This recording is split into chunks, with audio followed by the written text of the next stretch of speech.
হলো, তোমরা তো আগের পার্টে দেখিয়েছো যে বিয়ে মানে পুজো হয়ে গেছে। এই দেখো আমার বোনজি আসছে, দিদির ছোট মেয়েটা।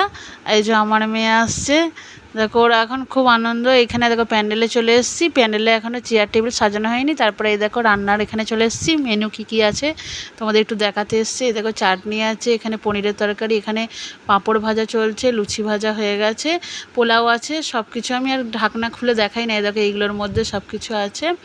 তারপরে এখানে খেতে বসে পড়েছে দেখো দুপুরবেলা সবাই।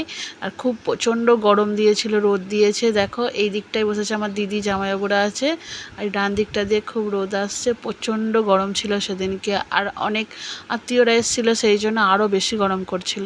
তারপর আমরা তো খেতে বসেছিলাম অনেক শেষে, কারণ এত গরমের মধ্যে ভালো লাগছিল না। এইখানে আমি ওই জন্য আগে তোমাদের দেখিয়ে দিই। এই দেখো তারপর আমরা খেতে বসেছি। এখানে এই যে আমার বোন, আমার এখানে পিসি, এখানে একটা জেঠিমা, এই যে আমি। বেশি কিছু নিইনি কারণ আমার পূর্ণিমার উপোস ছিল বলে আমি